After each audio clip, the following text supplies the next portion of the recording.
Hello, I'm Susan Nash, and it's my great pleasure and privilege to introduce Geoffrey Standing Bear, Chief Standing Bear. And we've had the chance to meet each other in the past, and you've appeared on a podcast that we had a few years ago, and it was so wonderful. And anyway, I was excited to be able to work with you again. So I'll start with your introduction, your brief bio, which is very impressive. So I'm going to read it. Geoffrey Standing Bear is the principal chief of the Osage Nation. Now in his third term as Osage Nation principal chief, he continues the work of protecting and enhancing the Osage culture, language, and lands. Before his election, Chief Standing Bear practiced law for 34 years. He concentrated on federal Indian law. He served as assistant principal chief of the Osage tribe from 1990 through 1994 and was a member of the Osage Nation Congress from 2010 to 2014. While a practicing lawyer, he was involved in the first Indian gaming cases in Oklahoma. He was also the general counsel to the Oklahoma Indian Gaming Association. In 2017, Chief Standing Bear was recognized by Oklahoma Magazine as an Oklahoman of the Year for his leadership of the Osage Nation. Congratulations. He received his BA from the University of Oklahoma and his JD from the University of Tulsa College of Law. He sees the Osage Nation expanding its land base, maintaining its vibrant traditions, and returning the Osage language to daily use. His belief is that this and much more can be done through the power of the Osage child, and it is, therefore, the duty of all his people to protect and nurture the children of the nation. That's really wonderful. So I Yeah, want that sounds pretty good. I wish I knew that guy. That's funny. Well, welcome and well, tell us a little bit about your childhood. Well, my childhood was with a mother and father and grandmother and brothers and sisters. And my dad worked at Douglas Aircraft in Tulsa, about 60 miles from our capital here, Osage capital. And my mother was a nurse. And my grandmother said one of my grandchildren are going to go to a good school.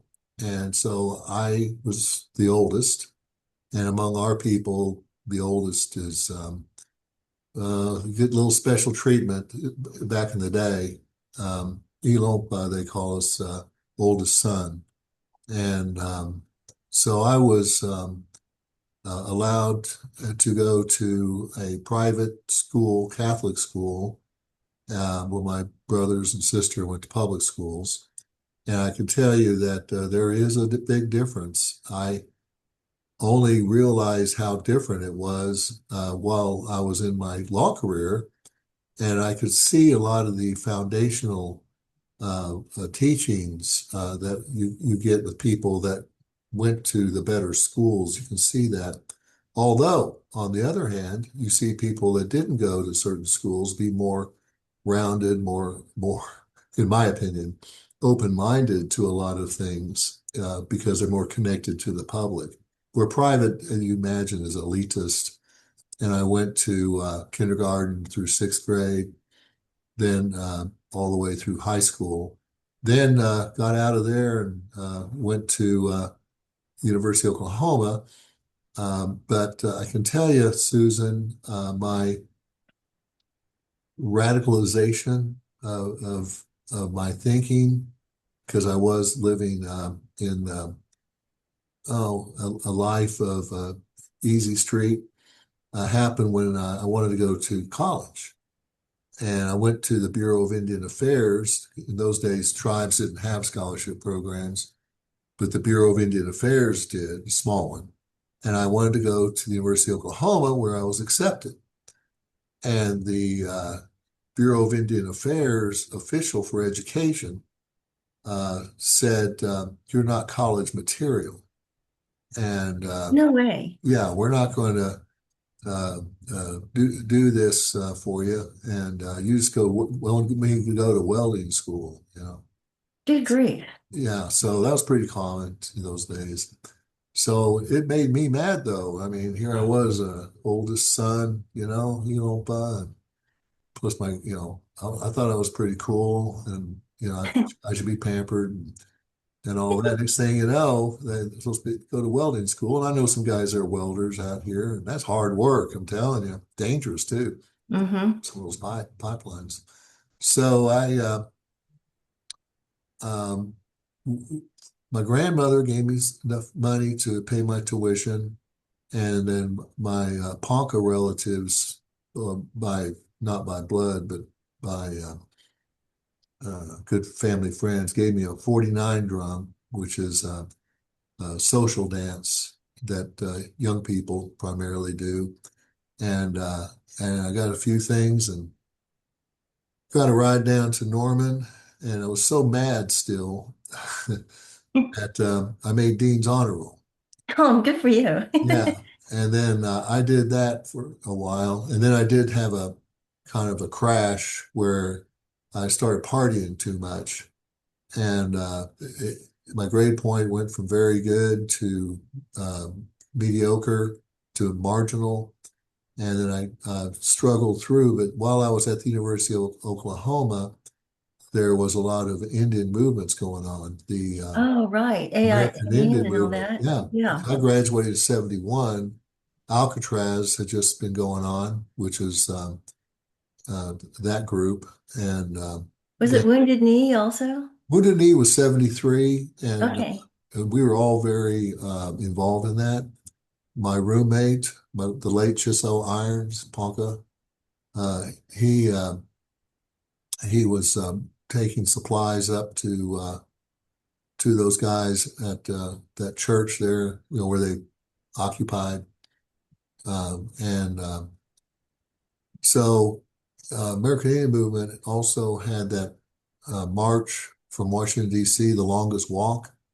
Oh, right. Yeah, so they were all coming through here. And those were mostly Mohawks and Seneca and Iroquois and, those north, Yeah, northeast. So I got Abenaki. Yeah. exposed for the first time. I got exposed to all these different cultures and tribes.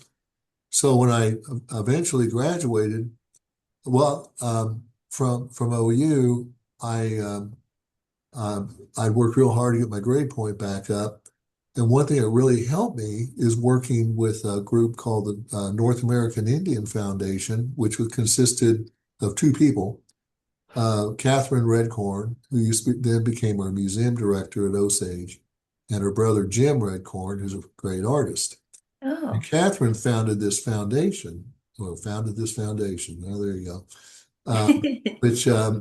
Which was funded by this family, and primarily this one guy called the McCormicks out of Chicago, to help Native American schools and Native American religious sites. So I went to, and also there was a band called the Allman Brothers in those days. And Richard Betts, he didn't like going by Dickie Betts, the guitarist. He, his wife was Seneca. And Oh, so he was putting money in. And so, short story is that I was able to hang out with some of those Indians near Buffalo, New York, and rebuilt a longhouse with some other people wow. and learned really a different culture, the longhouse culture. I didn't learn all of it. I just got exposed to it, I should say. Mm-hmm. I was real impressed that they maintained their language, Mm-hmm. they maintained their culture in this uh, forest, and they had houses there, and they were near Buffalo, New York, Niagara Falls. It's close by, but they maintained their ways. Wow. And so I said, "Well, how do you guys do this?" And they said, Yeah. "Well, the Tonawanda is the name of their town." And they said, "Well, we don't," at the time, said, "We don't take BIA money. We don't take Indian Health Service money. We just kind of keep that, you know, separate, all that." So, Oh. so I saw that again, that behavior after I graduated and I went to law school, University of Tulsa. I was out practicing law, and I was Indian gaming was just beginning because I got graduated from University of Tulsa Law School in 1980, And the Indian gaming cases started uh, in the early 80s, really. Well, the late 70s, you can say. But they really started becoming more well known to lawyers.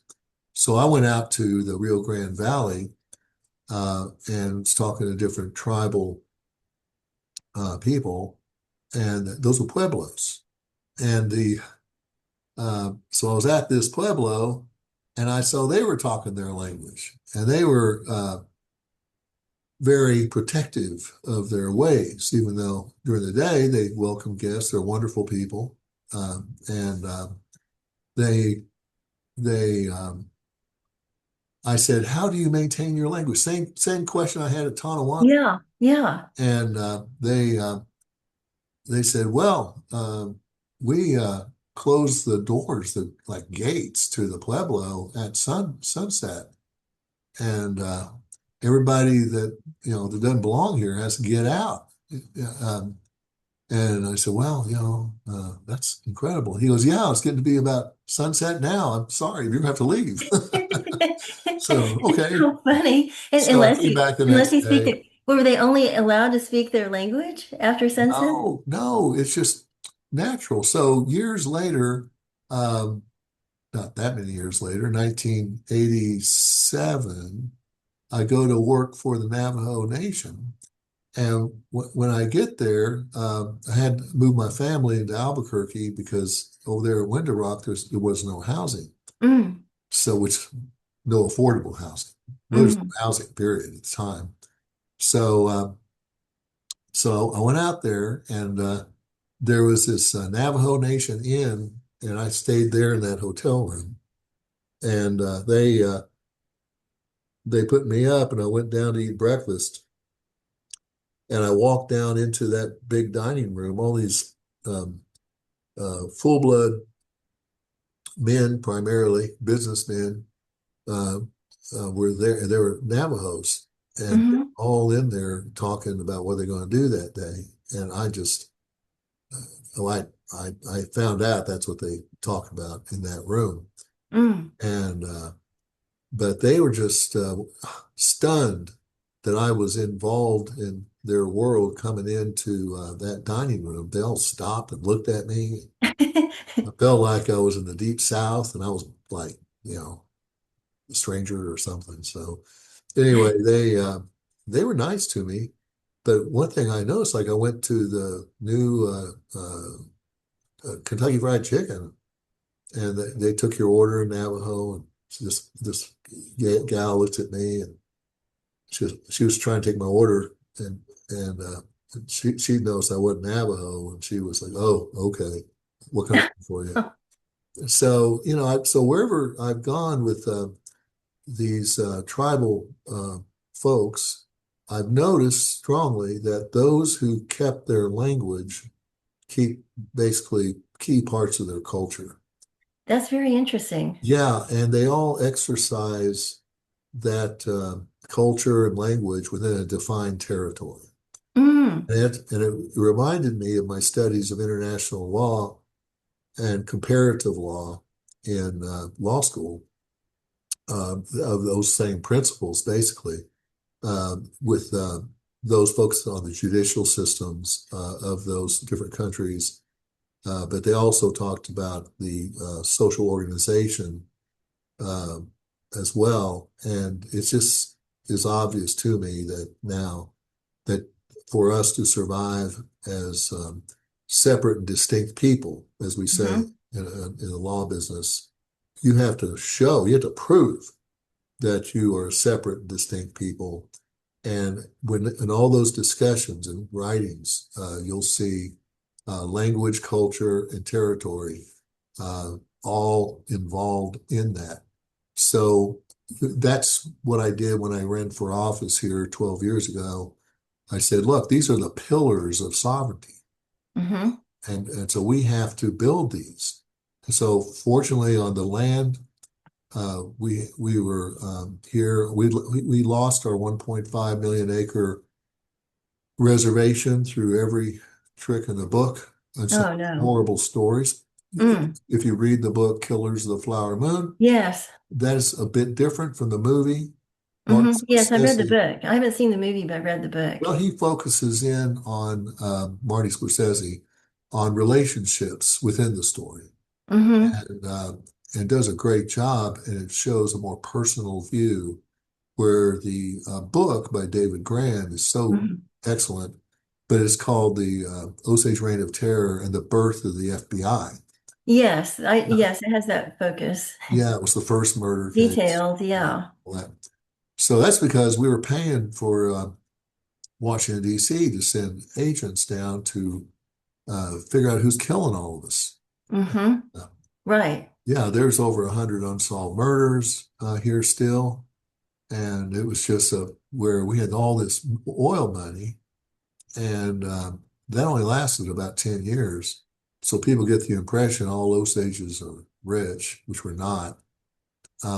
So um, we have tried to recover our land, and Ted Turner, the uh, multi-millionaire media giant, he uh, put his ranch out here, the Osage, for sale.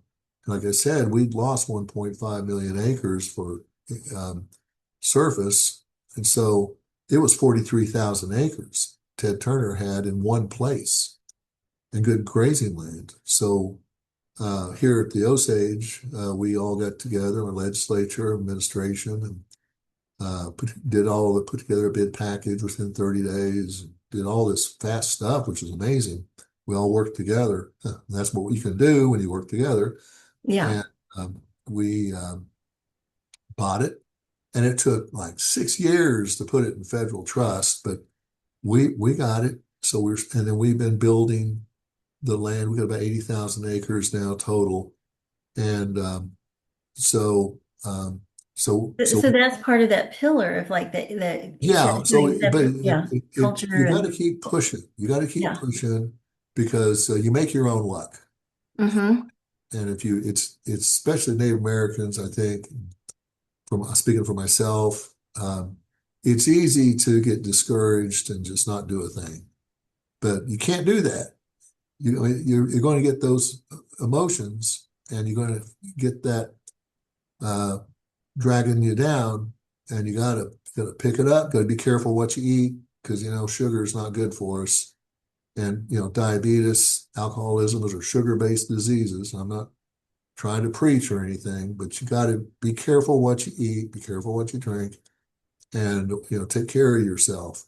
And that's really important. And of course, exercise is good too.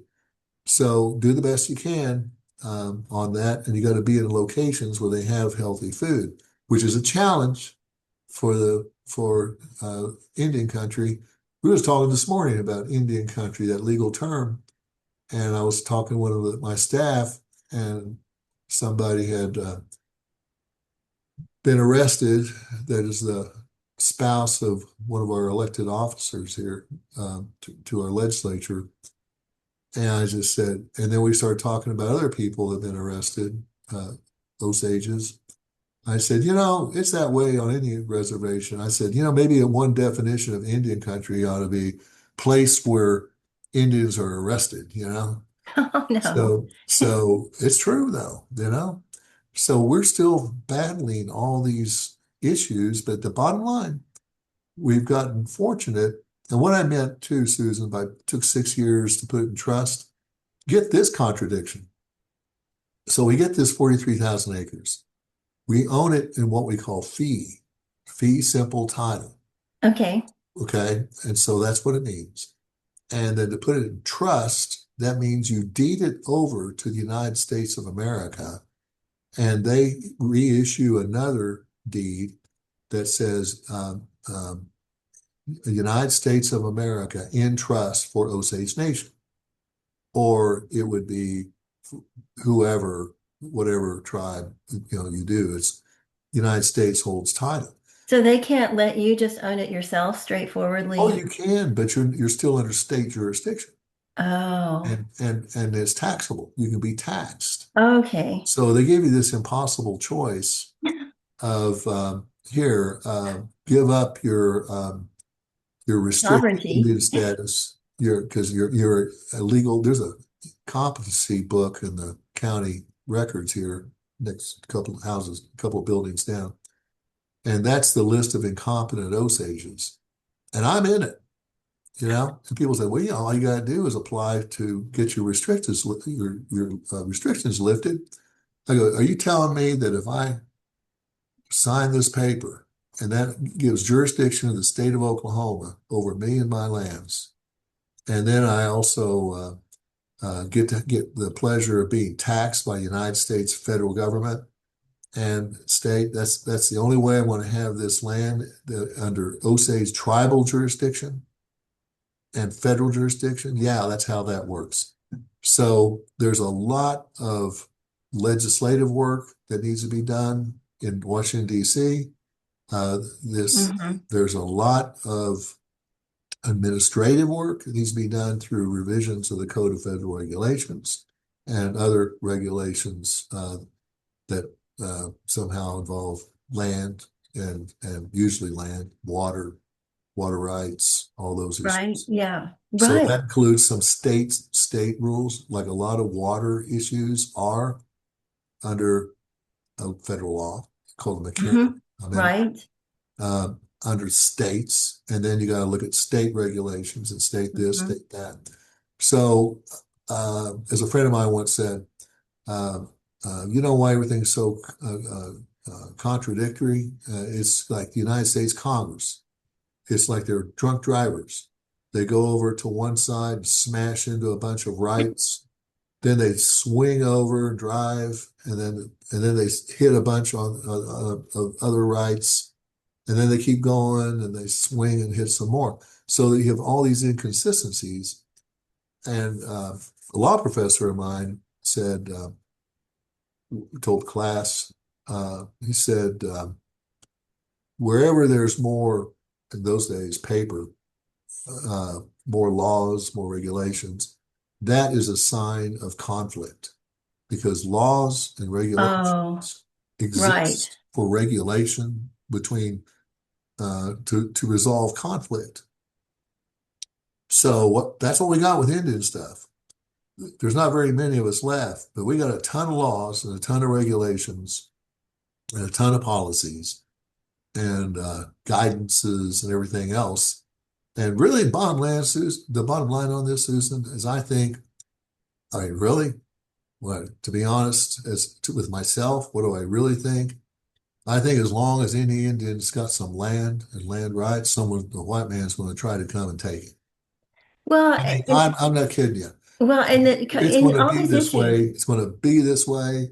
So we got to toughen up, quit feeling sorry for ourselves, and band together and just realize that's the goal. Take everything we got, and you can't stop them the way we're doing it now.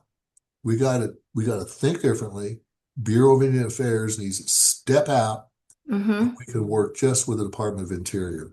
Self-governance goes a long way towards that, but there's still major problems in that. Well, what are your thoughts about sovereignty and how that's defined? Sovereignty, I always divide it into internal and external. So external sovereignty is where you can obtain a government to government relationship with Hmm. a state government, county government, city government, federal government. And so you're federally recognized versus state recognized. I mean, all these are controversial, but they have different aspects to each one of them that you can't, I mean, that's just people expressing their sovereignty. And you're strong enough to where you have to treat them as a government. Now, the other internal is where you do that, where you do prove your internal relationships of family and culture and language, Okay. farming, uh, cattle grazing, your economy. You got your economy, and but you got to watch out for like grant programs which apply to everybody. You've got to you got to get in there and develop your economy Mm-hmm. which is the current struggle. Gaming was a godsend Mm-hmm. for, we can talk about that all day, but we need to carry out all that building of our internal sovereignty uh, and because external sovereignty will recognize the power. And if you have your own language, you have your own culture, you have your own land, they can't ignore you. So you've got to have those. We we're very. I surprised I got reelected in my last term because of my stand on Head Start Oh, programs. I took it off our agendas. They would not, well, let's say they were not able to allow our language classes and everything to come into the Head Start. And they said you can only do their curriculum, which teaches our people to count 1 to 10 and with colors. It's not the language. I mean, it is in the language, but it's not the concepts that go with it, the view of the world, really, that goes with it. So, these Native American cultures, um, I go through the list of various tribal nations. It's a view of the world each one of them has. I've worked with so many now. I can see that they have their own view of the world, and that's their way.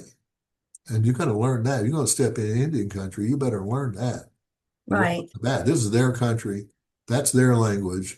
That's their society. That's their culture, and you're a guest, right? Mm-hmm. So Exactly. No. Well, so this reminds me, like, just kind of going back to Killers of the Flower Moon. I read the book. I haven't seen the movie. But there was a book that I read before that, that it was A Pipe for February. Have you read that? after February, that's my red corn, Charles. It's incredible, Pipe for February, and it Yes. covers a lot of the same issues, but it's written by, like you said, a red corn by a person who is Osage. And I think the Osage people telling their own story kind of hit me harder than somebody else telling the story. Hey, I got a good one for you. This is a perfect, Cheryl, what do you call it? Sedway? Yeah, segue. Segway? Uh-huh. So, where I sit in my office, I've got some things that I keep. There's a hand drum that was given to me, and there's a grinding stone. But you're talking about red corn, Uh-huh. Charles Redcorn. His family is well known for being the keepers of our corn seed Oh, banks, right, right. and That's important. it is, and it's more than their name. It's just what they one of their big traits is they get this. They just know how to do things with food, where to get them, and all that. So Raymond Redcorn, former assistant chief here, while I was my first 2 terms, he uh, gave me some seeds, and we're trying to break into gaming in Missouri, which there's no competition on tribal stuff. There shouldn't be. People have their opinions on that. Um, so I gave these seeds to a mayor of a town, and he next time I saw him, about a year later, he gave me this corn, Oh my gosh. and That's amazing. this corn That's is beautiful. from those seeds. Wow. Those seeds Wow. are at least over 100 years old. Beautiful. So there's that corn. I keep that behind me to remind me to never give up, because this came from the hands of our Osage people in Missouri. Uh, uh, doing those strains of corn, and Mm-hmm. this is the work of my people back, Wow. back Wow. there before we came here. And so this is proof that we're still here. Yes. And so I'm holding it. It's beautiful and it's unique and Well, let me show you something else. So okay. when I got all your students, they're native, I understand, or most of them. for Yeah. some of them. They know about this and that part of it. Now out west they use crystals and stuff, Mm-hmm. but we got this eagle wing, Nice. It's the whole Ahus, bean. ah, Wow. ah, ahusaki. That's that, that's what that is. And so Hmm. students know you put your hands out, and they always tell us to. Everybody does it different, and it's just as good.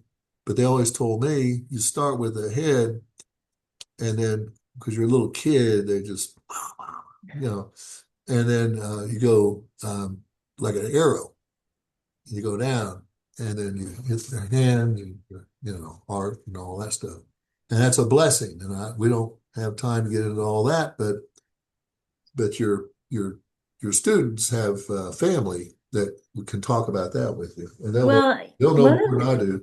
I'm so glad that you brought that up because when I think about generational trauma and the issues of how on earth to overcome that, when you're talking about traditions and blessings, that seems very powerful. Yeah, and my one of my grandfathers used to be a whip man in one of our ceremonies. I keep that too. Nice. So yeah. Well, we all have what we can. I went to my first trip to that part of the uh, reservation because Standing Bear is it's Oglala name, and Oh, nice. my grandfather married into the Osage, and we speak kind of the same Oh, language. wow. So I went up there and saw this incredible. 'Cause I'm interested in food sovereignty and food sustainability. Hmm. What they're doing around Kyle and along that to Porcupine and all that stuff. And so they have like sun dances, and different things they do. Oh, And, but they also do great foods sustainability programs like portable chicken processing, hmm. hundreds of chickens, and they send out and they share with the community. And Hmm. they have such problems and other communities too, much worse than what we're doing here. We're upset because of alcohol and drugs because it affects every family. Another Osage told me this morning that every one of us have a family member who's been in a mugshot, you know, with the police, and we have all those issues. Hmm. But others have got it. They haven't had as fortunate as we have because we have we did get some money out of that Hmm. oil, Hmm. but it's mostly gone. Hmm. But we were fortunate enough to have it, and we need to try to find it again. What's there underground? But we're getting pushback as usual from these ranchers. One of them is the Attorney General of Oklahoma, who's running for governor of Oklahoma. They own that family, the Drummonds. I know some of them. They're all right. It's good. Not I'm not saying they're saints, but I'm not saying they're bad people. Um, they own a third of this county. Wow. Yeah, Wow. we have 1.5 million acres. They own a third of it. Now you should listen to the Bloomberg podcast called "In Trust," Okay. and it adds to that Killer of the Flower Moon about how these ranchers, different ones, um, built their ranches. So it's a familiar story, I'm sure, to many of your students. And so my point is don't dwell on the past too much and don't go down that road of regret. Right. Because like many of us, I've been on that road. I've been on that road and I went all the way to the end. And there's nothing there. There's nothing there. That's good to know. Yes. Yeah. So I'm telling anybody who wants to go down that road of regret, let me save you some time. There's nothing there. Keep going forward. Well, and I like that the focus on activism. One of the things that I find as a geologist also that upsetting is how people came in took the oil, the easy oil, they did primitive methodologies of shooting the wells and all that, and did a lot of damage and left a lot of environmental messes, but that's about it. We're And cleaning up a lot of that with a grant to good. clean up remediation, Mm-hmm. orphan wells, which is what you're Yes. talking about. Yeah. They come in there and they drill a well in 1920s. Then they pull up and they go out of business. We don't know who they are because we can't trace them for liability, make them clean up their mess. So one of these ranches costs $100,000. What was that?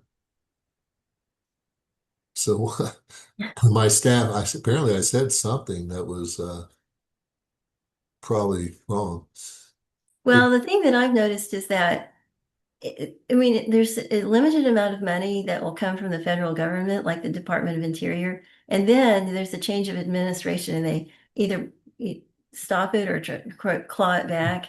And like what your point about finding a way to be independent from all that is huge. And I think, one thing I think of is revitalization. If you are going to do, so for example, water floods, then the company that's going to do it, the partners, they have to build in the cleanup as a part of that well, whole that's process. yeah, and we've got some proposed regulations, but these oil and gas crews are now small families. The big companies True. have left. That's So if true. we put, too much on them for bond requirements, they'll go somewhere else. Well, not just bond, but like say, okay, part of your AFE and all your partners are going to have to like identify where those are and clean them up as the whole process goes into. Yes, yes. Yeah. Well, So it's that part of the means whole expense. Yeah. we need money's a problem, yes, but we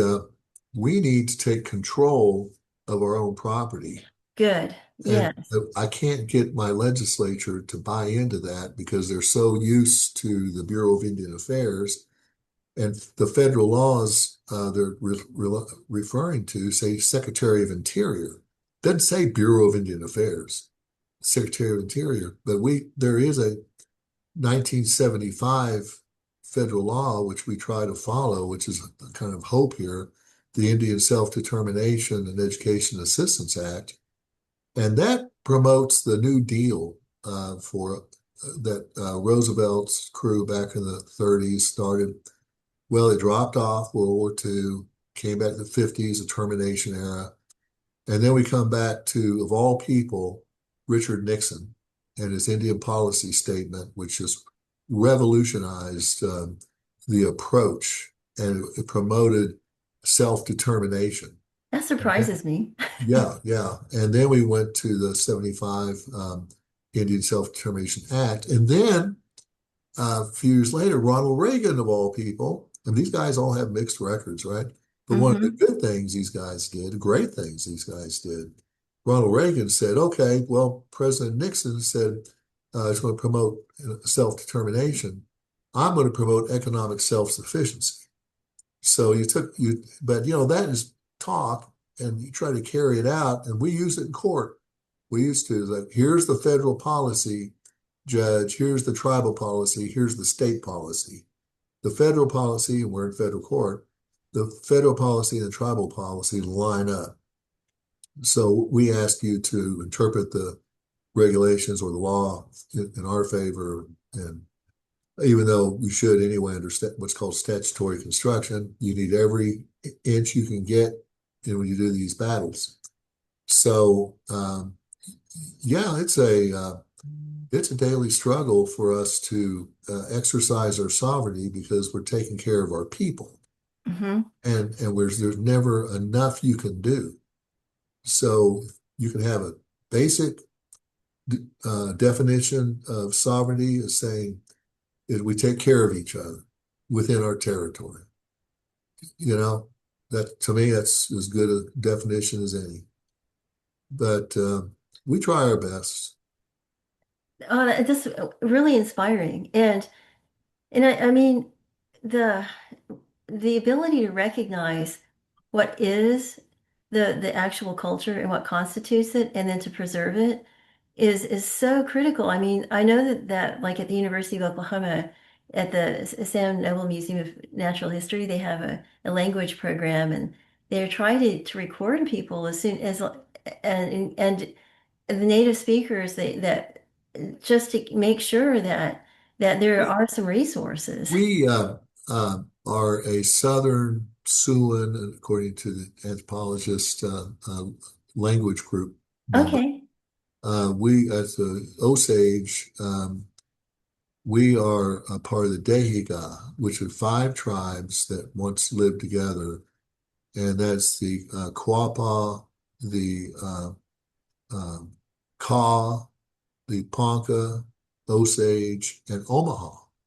Oh, how interesting. Yeah, and we have reached out to each other, but not on a consistent basis. So we have some uh, connections also with the Lakota, and so Okay. many there say Ina for mother. We say Uh-huh. I was at my first and only other time I went to Pine Ridge. I stopped by the Sinclair station there and went in there and I said, man, why do they have a cash ATM here? I didn't see a sign that ATM, but it said Mazda. And I said, Mazda, that's, that's kind of metal. And ska is white metal, but that's the same word we use for money. Oh my goodness. Yeah. And so when they say, we say for water, knee. And those up there, some of your students say mini or something, there's an M in there somewhere. Well, what is your word for blessing? Well, it's I don't know. I mean, blessing. Well, I'm not fluent. I don't know. I know Oh, it's okay, well. it's something's Wakan. It's sacred. Okay, because I was just looking up the word for blessing in on a little dictionary, Omaha dictionary, and it says similar. It has it Waukesha. Well, Wakan. Gosh, somebody asked me about that this morning. And I said, well, they asked them about Wakanda, our word for God. Oh, uh-huh. Now I know this much, and I said, well, up north they say Wakantanka. So everything that's sacred is like trees, people. They're Wakan, yeah, Mm, sacred. That's how they used to look at it.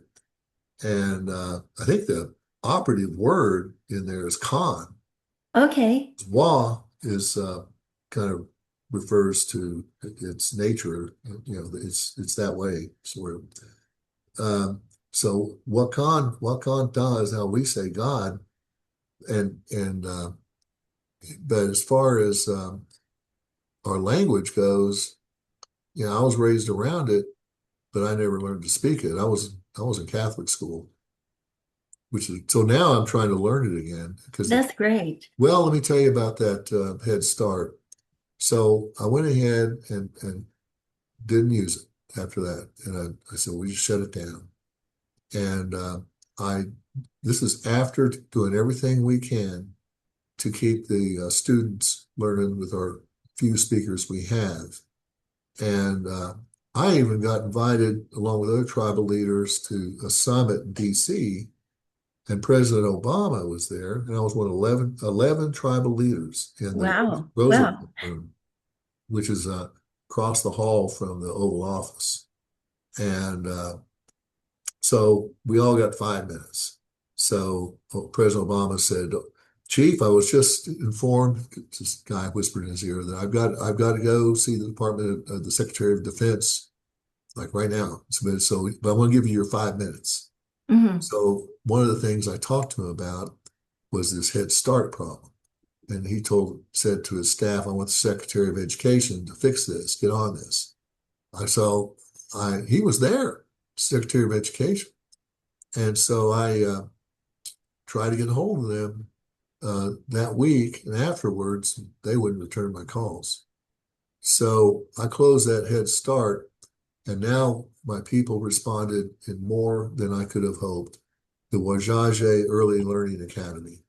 Uh, Oh, nice. yeah, and we've got a new buildings. We got how many students we have over there, guys? Like 80? Yeah, in Pahaska. Then we have communities in Hominy, uh, and different communities. But it's they responded, and those little children are talkative. I had a little guy come up to me about 2 years ago out of that school. He's now in our immersion school. We have we're trying to do that, and he started talking to me in Osage.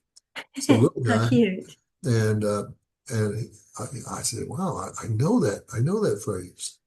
And so he was. I said, "He must shake my hand." And so, How cute. but yeah, but you know what's cute? You know what's emotional? I'll tell you. The most emotional thing to do is, one of these 12-year-olds or Uh-huh. year old 10-year-olds go to these or what our efforts, what we're trying to do, and we know that. So we'll go to like a dinner somewhere. We tribes are big on dinners. Mm. Just you can't really do anything unless you have a dinner first, So they um, these children. Um, let's see, what was I going to tell you? Well, you're going to have to edit it.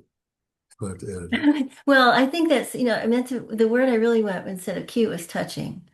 Well, okay. Let me tell you. I know why I didn't want to say it because it's too emotional. When those children get up to pray, they'll ask them. It's such a heavy experience that these our people cry. Oh, They cry about it yeah. because in this very building I'm in, and up until through the '60s, you could hear Osage being talked everywhere in this building. Oh.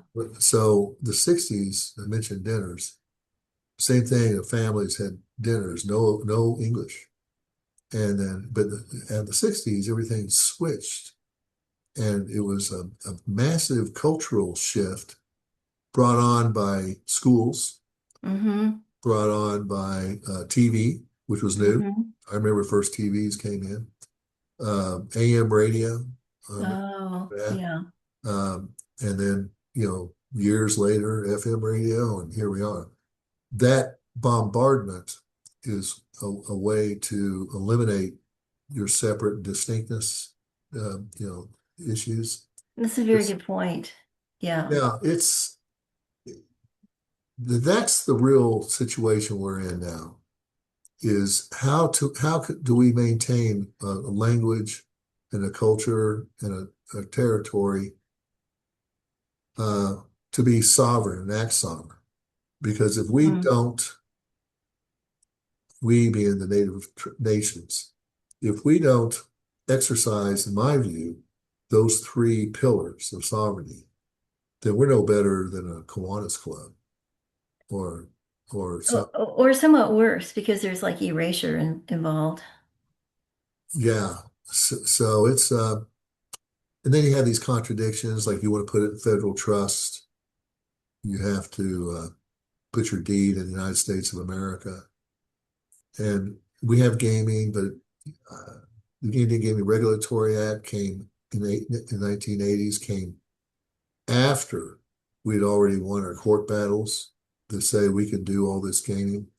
The Indian Gaming Regulatory Act was a control to cap it, to gain control of gaming. But we've all worked hard to keep as much of that uh, as we can within the hands of tribal nations. But it is a constant battle. I just don't see why people, state governments, city governments, and others maintain this prejudicial, discriminatory practice against the native nations. I mean, my God, they're affecting our children. They're affecting our Exactly. daughters, and Oh, yeah. it's absolutely heartless. And Absolutely. I got through that one part back there. I was telling you about these children going to say those prayers. If I'm not in the right mood, and I guess I am now, I can't talk about it. Hmm. It is so emotional. Yes. to hear those children, see those grandmothers cry because they're talking Indian, and that's what all these tribal students that I just hope they are strong with their language because that language carries the culture. You got to be that way. And it's I'm not easy. so glad to hear this. And oh man, well, let me know what I can do to help in any way. Well, everywhere you turn, there's something. This old elder, his wife died. And I said, Uncle Henry, I said, I'm worried that you're not going to make it. You're emotionally, he was upset. Mm.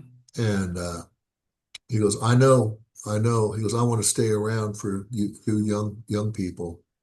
And I said, well, I hope you do. And he died about 5 weeks later, a broken heart. Mm. And That happens. I've seen it happen too. yeah, it happens here. And but he told me, and I tell these younger guys when they go to the ceremonies, I said, so we've forgotten a lot of stuff, but Henry Lookout, he told me everything you want to know. And he looked at his hand and said, "It's right here. Everything you want to know, right in front of you." Oh. And he's right. I've seen it. I've seen expressions of God's work, and I've been fortunate to be able to see that, and that's a blessing. Hmm. But also, um, my shortcomings to me are becoming more obvious, to me and others. I think it's just the road I'm on is a road that's blessed and difficult, Hmm. but it's been very blessed. I just don't recognize how good it's been. But got to get in this white man's world, you got to get an education. Let me tell you, I'll wrap it up this way. So there we are, Killers of the Flower Moon. And I'm over with one other Osage in Cannes, France. Well, my wife was there in another deal and some others. But me and a guy, Chad Renfro, he's an Osage guy, we were having lunch with um, the heads of Apple, Tim Cook and his Oh, team, wow. Wow. in this little French restaurant right on the Mediterranean. And it was just right there. It wasn't fancy. Wow. Wow. It was just kind of What really, an experience. yeah, it was cool. But they're paying for it all, right? Sign us up. 5-star hotel. Sure, we can handle that. So we're there and it was scheduled to eat. And I said, Tim, he goes, call me Tim, right? So Tim, we are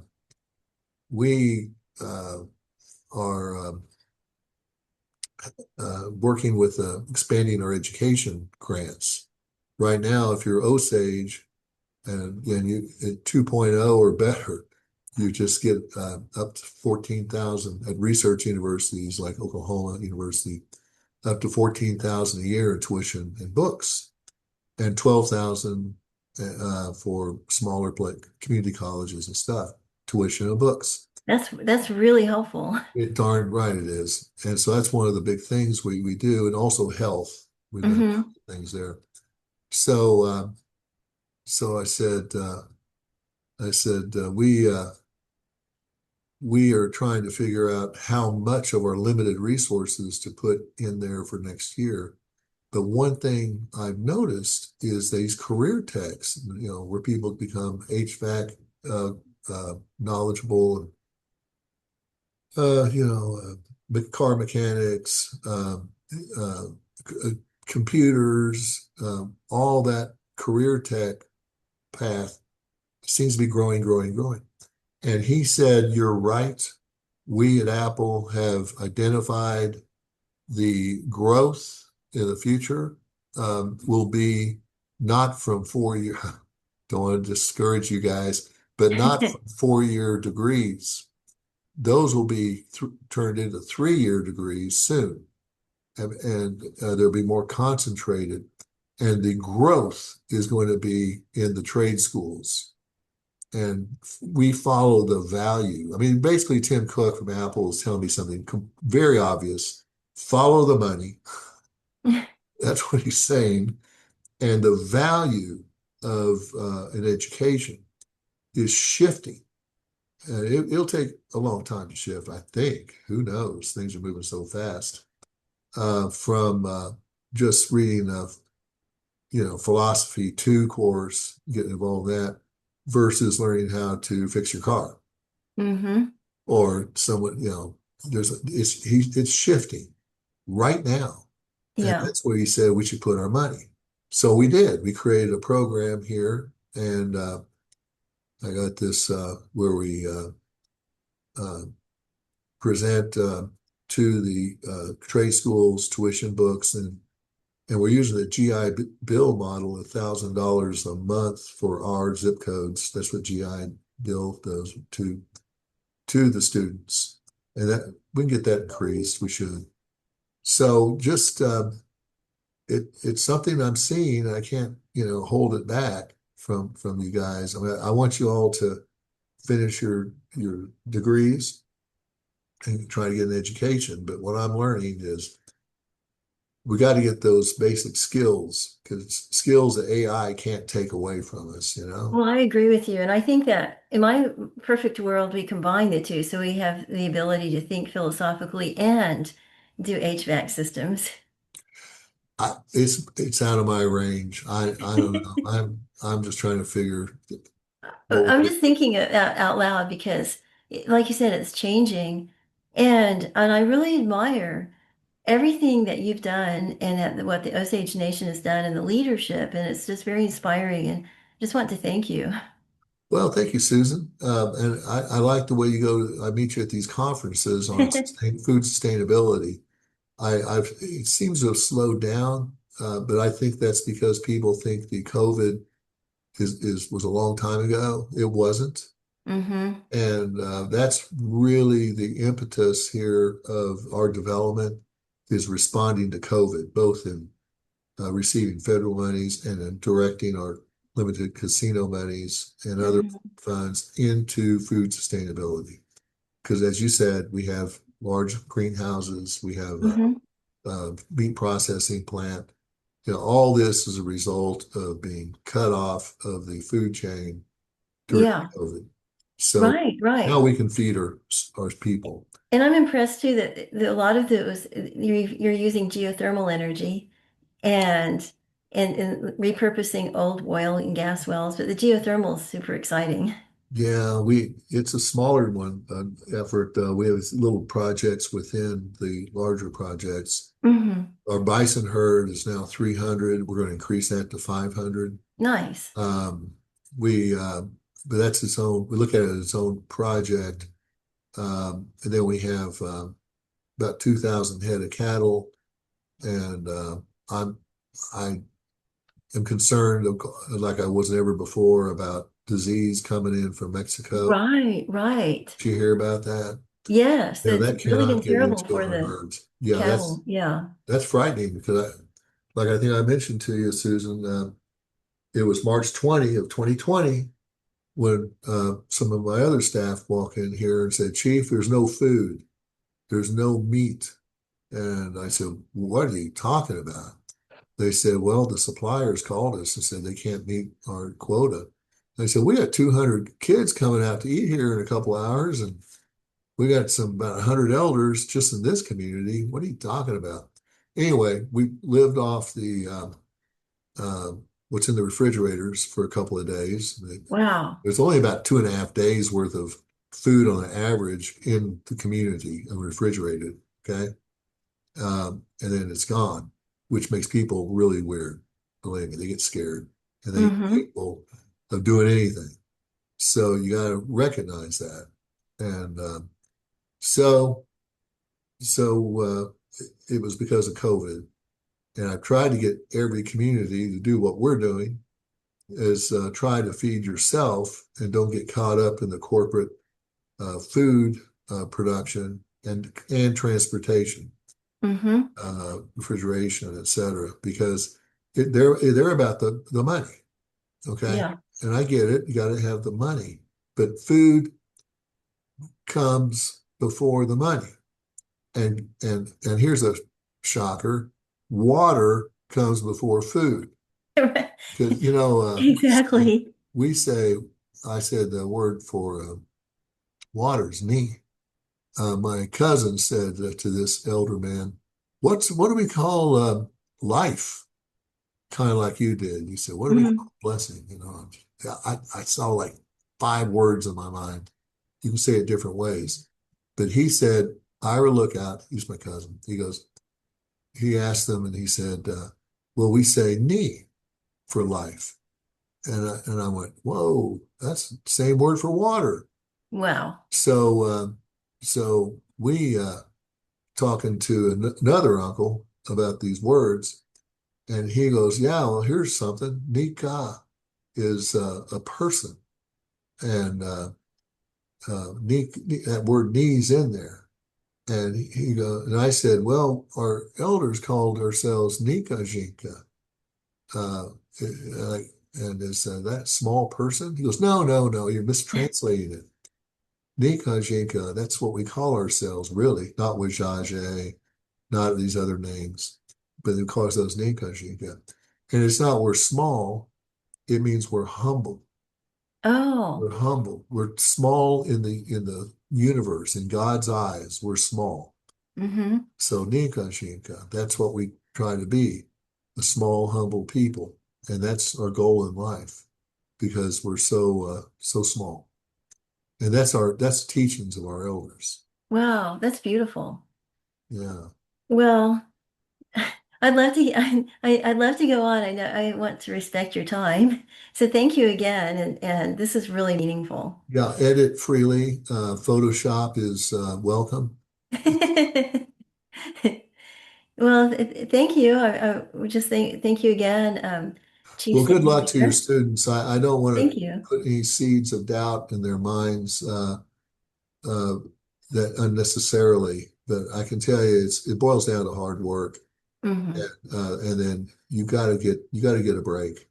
And so that as I get older, turn to prayer is more of a uh, regular occurrence Hmm. because I'm starting to believe more and more about quantum entanglement. Students, go check that out. I like that. I'm going to check it out too. Yeah, quantum entanglement. That's when like one molecule in Nebraska can be connected with that. I mean, there's no connection to another molecule in England, but when they both turn at the same time. They're still That's, connected. that's amazing. Yeah, it is amazing. I just started reading about that stuff. Wow. Well, thank you again, and I'll be in touch, and I'll let you know how it turns out. I'll give you a copy of the Sure. video too. You know where I am. I'm easy to find. Well, thank you. All right. Good luck, students. Good luck, Susan. Thank you.